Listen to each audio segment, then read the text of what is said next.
Salam saudara yang dikasihi Tuhan. Tiba saatnya kita mendengarkan kebenaran firman Tuhan di minggu, yaitu tanggal 26 September 2021. Kita membaca firman Tuhan. Namun sebelumnya mari kita berdoa. Damai sejahtera Allah yang melampaui segala akal, itulah yang memelihara hati dan pikiranmu di dalam Kristus Yesus. Amin. Salam saudara kasih Tuhan, firman Tuhan bagi kita di minggu yang ke-17 setelah Trinitatis, yaitu di tanggal 26 September 2021, terambil dari kitab Filemon pasal yang pertama, ayatnya yang ke-8 sampai ayatnya yang ke-17. Demikian firman Tuhan.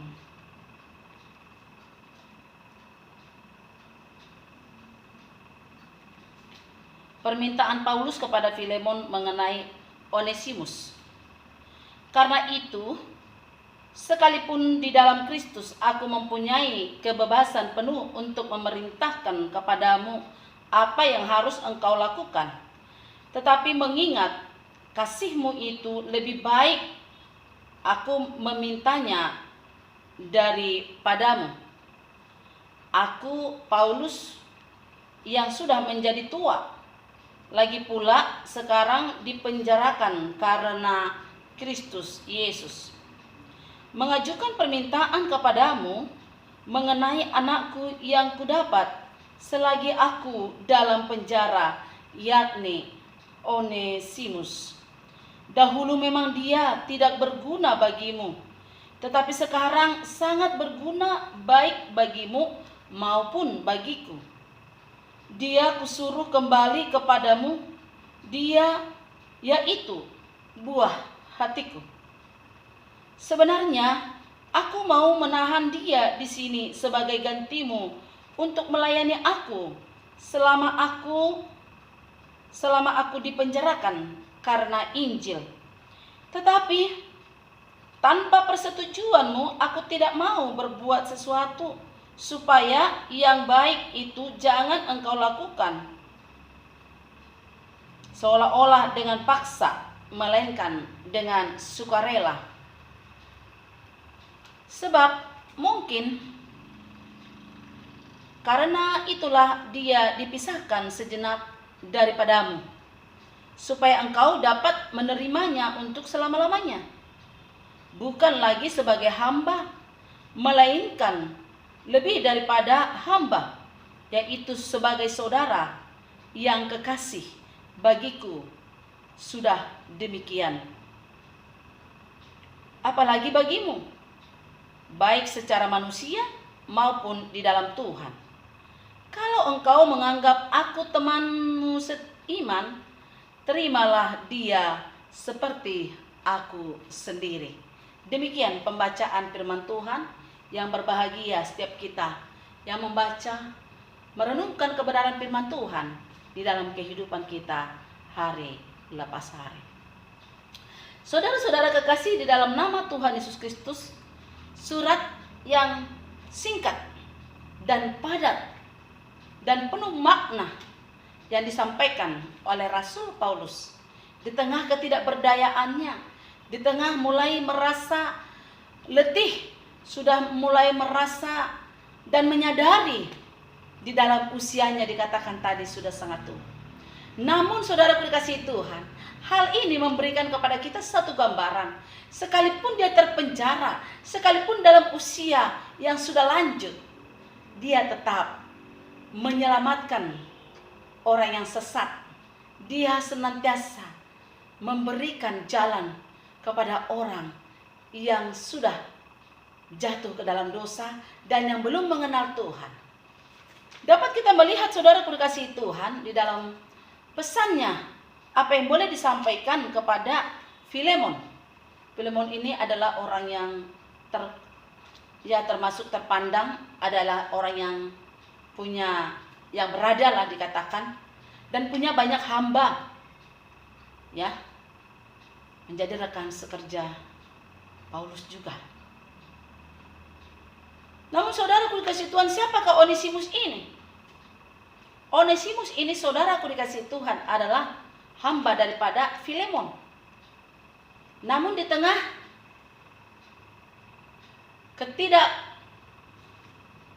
kepercayaannya dan tidak pengenalan akan Yesus, dia melakukan apa yang tidak baik di mata Filemon dan di mata Tuhan, yaitu mencuri atau mengambil milik daripada Filemon dan membawa kabur saudara kasih itu. Namun dapat kita melihat tadi bagaimana pesan Rasul Paulus, bahwa di tengah dia terpenjara oleh karena Injil, oleh karena pemberitaan firman Tuhan, dia boleh diizinkan Tuhan bertemu dengan yaitu Onesimus ini. Di mana saudaraku dikasihi Tuhan, dan dalam pertemuannya dia boleh mengajar, dia boleh memberikan pemahaman akan kehidupan dan keselamatan hanya di dalam Yesus Kristus, dan bersikap, bertindak, berperilaku menjadi pribadi yang menyenangkan hati Tuhan. Saudara-saudara kekasih di dalam nama Tuhan Yesus Kristus, Rasul Paulus mengatakan, dia menyadari, aku sudah menjadi tua, lagi pula sekarang masih dipenjara karena Yesus Kristus, mengajukan permintaan kepadamu.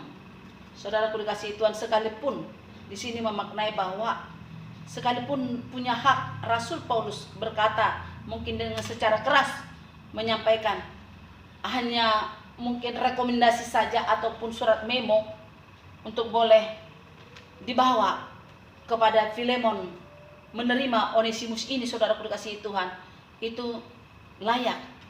Tetapi dapat kita melihat keteladanan Rasul Paulus di dalam kerendahan hati dia, di dalam segala keberadaannya, dia meminta permohonan, dia meminta tolong. Sejauh mana orang-orang yang berkompeten, orang-orang atau dikatakan yang sudah diberikan kuasa oleh Roh Kudus memiliki kerendahan hati seperti Rasul Paulus?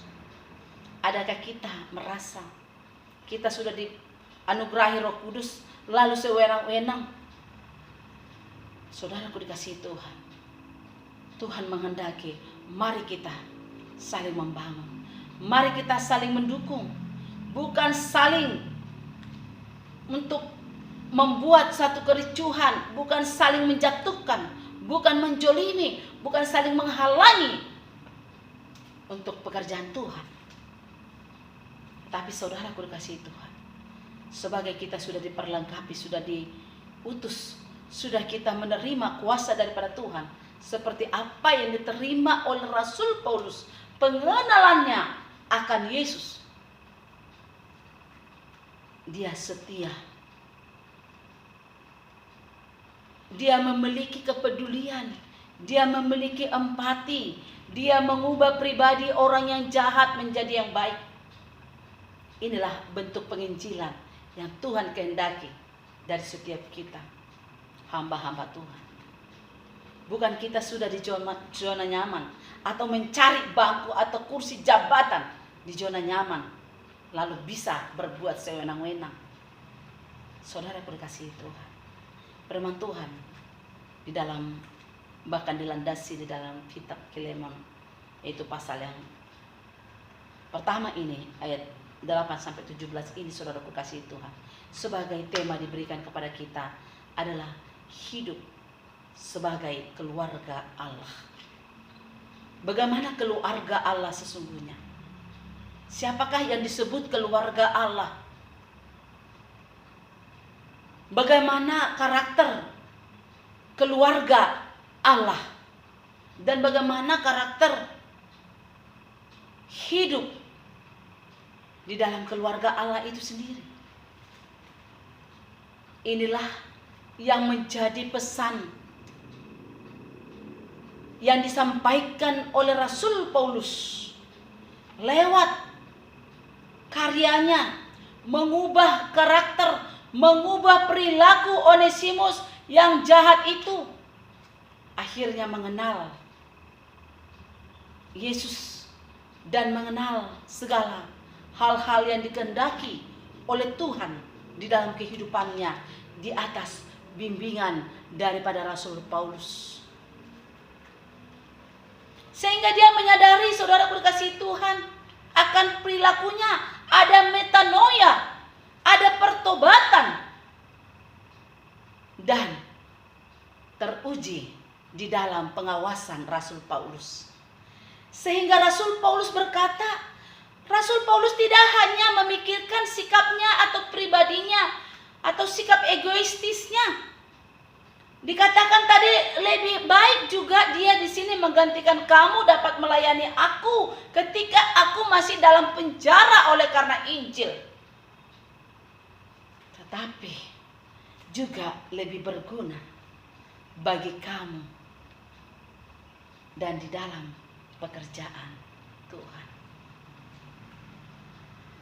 Ini saudaraku dikasihi Tuhan, pesan rasa kepedulian, kekeluargaan yang juga tadi boleh disebut oleh Rasul Paulus, saudaraku dikasihi Tuhan, bahwa dia adalah bahagian daripada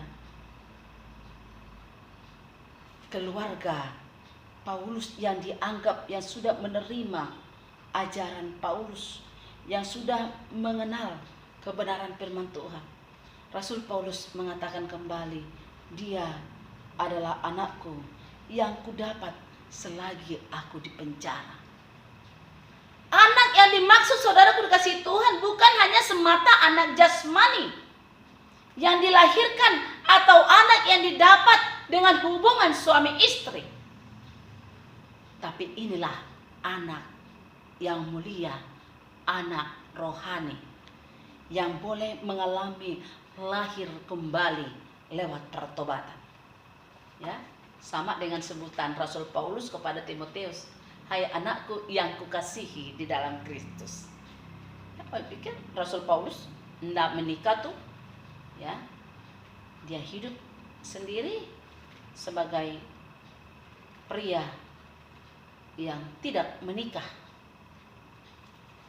Saudara dikasihi Tuhan, dapat kita melihat dia menganggap anaknya, yaitu Onesimus, setelah mengalami pertobatan, dia rindu Onesimus dapat menyaksikan kebaikan Tuhan lewat pelayanannya, sehingga dia rekomendasi membawa surat untuk dirinya sendiri kepada Filemon. Ini adalah membawa surat dengan hal yang baik, hal yang menyelamatkan, bukan menyesatkan. Ada juga orang yang disuruh membawa surat tetapi membinasakan atau mengkhianati. Siapa kayak itu? Oleh karena keinginan, niat kedagingannya mendapatkan seorang wanita, bagaimana dia membunuh suaminya, suruh dia membawa surat itu sendiri kepada kepala tentara yang ada di lapangan atau di medan tempur, supaya menempatkan dia di barisan paling depan, seolah-olah dia yang paling cakap atau paling cerdas atau paling mampu menumpas musuh-musuh. Tetapi isi suratnya adalah isi surat pengkhianatan, yaitu taruh dia barisan paling depan supaya tujuannya dia mati di medan perang. Ini adalah surat yang menyesatkan dan membinasakan, sangat memilukan hati Tuhan. Tetapi surat Rasul Paulus yang dibawa oleh Onesimus kepada Filemon membawa kepada kehidupan. Membawa kepada kehidupan. Sehingga dikatakan, saudaraku dikasihi Tuhan, bahwa Onesimus lebih berguna ada pada kamu.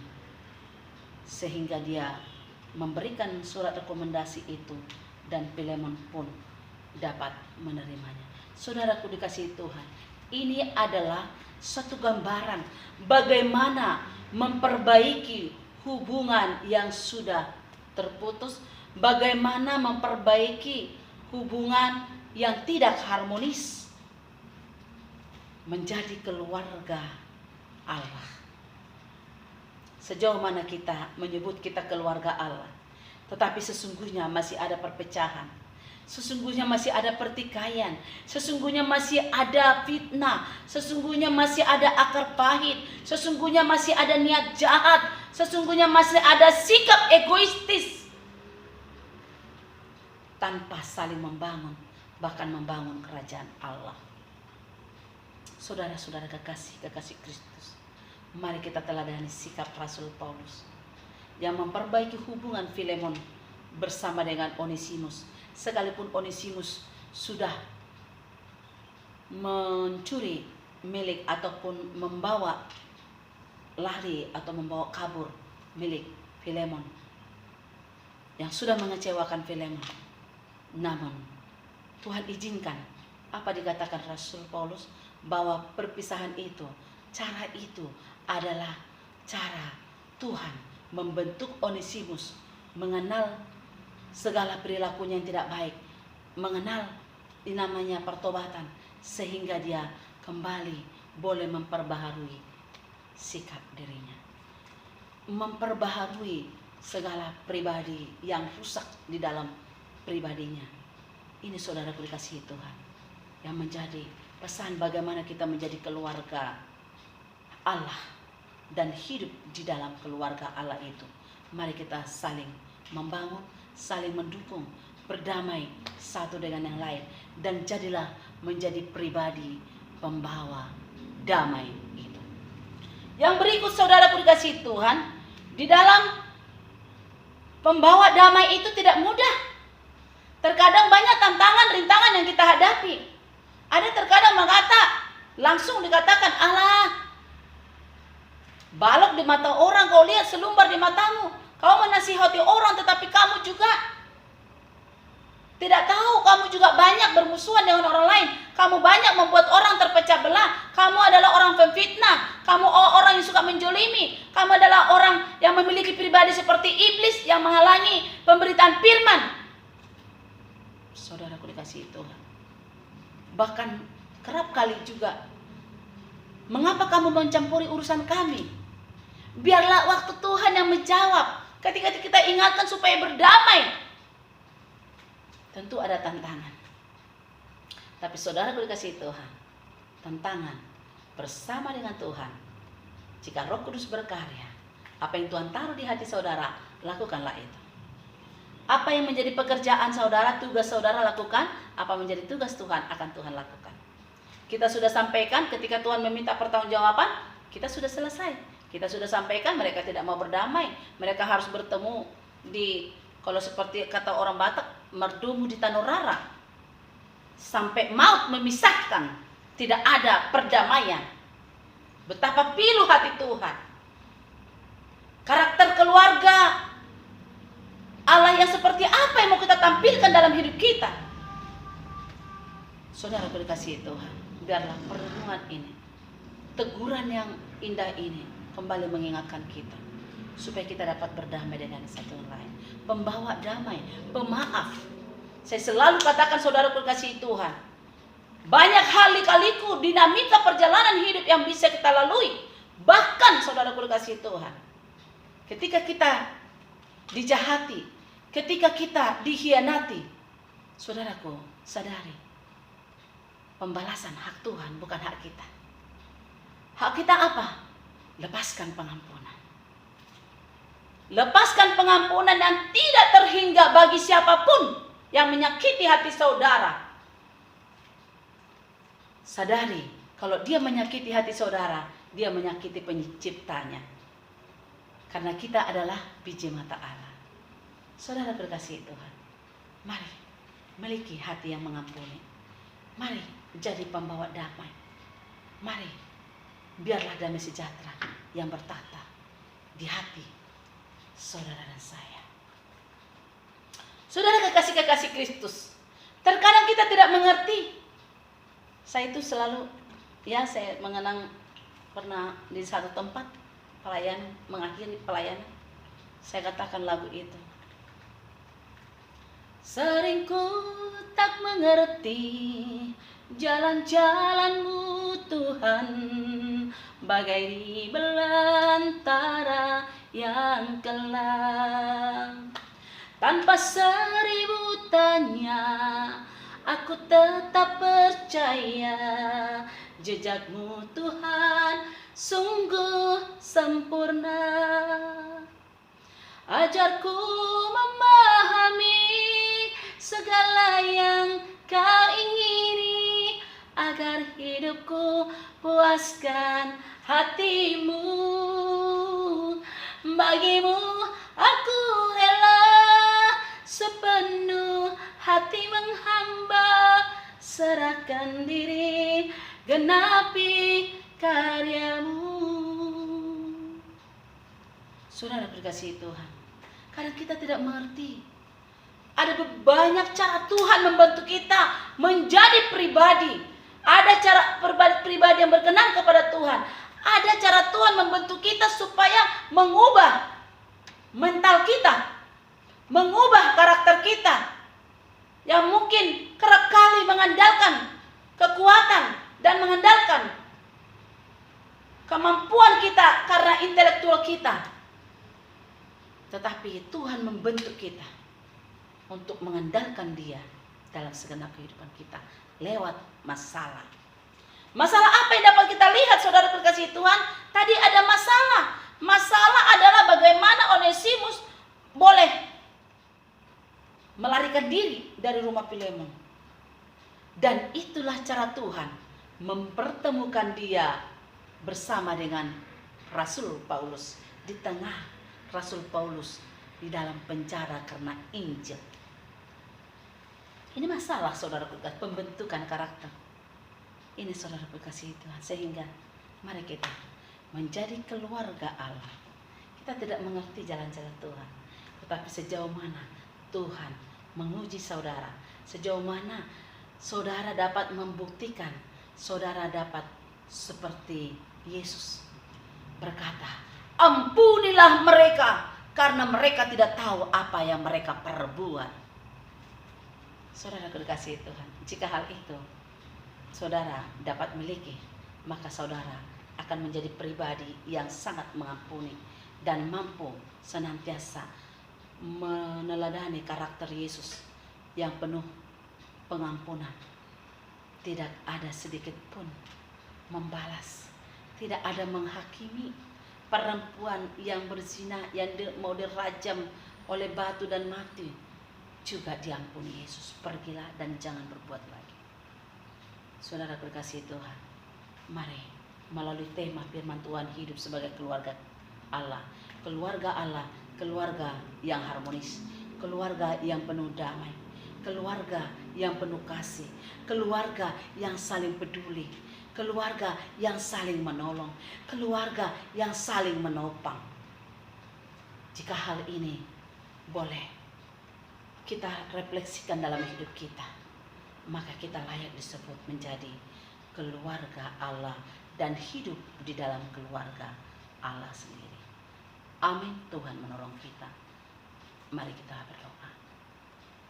Kami mengucap syukur kepadamu ya Allah Bapa di surga, untuk kebenaran firman-Mu Tuhan yang boleh memperlengkapi kami, mengingatkan kami Tuhan, menjadi pribadi yang menjadi pelaku-pelaku firman Tuhan dan hidup di dalam keluarga Allah, keluarga yang penuh damai sejahtera. Terima kasih Bapa, ini yang boleh disingkapkan lewat kefirman-Mu yang di dalam Filemon pasal yang pertama ayat 8-17 ini, yang boleh memberikan kepada kami hal yang rusak boleh diperbaiki, yaitu pribadi karakter Onesimus boleh diubahkan lewat pelayanan Rasul Paulus di tengah penjara, menjadi tuai yang manis bagi kemuliaan-Mu, dan dia boleh merekomendasi menjadi alat di tangan Tuhan, bekerja sama bersama Filemon. Terima kasih ya Allah Bapa di surga. Hal ini menggambarkan kepada kami, jadikanlah kami pribadi yang mau dibentuk dengan cara Tuhan yang ajaib. Mampukan kami Tuhan juga pribadi yang membawa damai, pendamai, bahkan dimanapun kami ada, boleh membawa shalom daripada Allah. Terima kasih Allah Bapa di surga, terpujilah Engkau.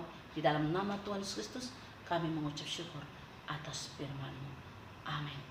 Salam, Tuhan memberkati buat seluruh jemaat Church Paradise Jakarta yang saat ini tidak dapat hadir atau yang di luar kota. Silakan boleh menikmati berkat Tuhan melalui firman Tuhan di dalam media sosial termasuk YouTube yang boleh disampaikan. Tuhan memberkati kita. Salam, selamat hari Minggu.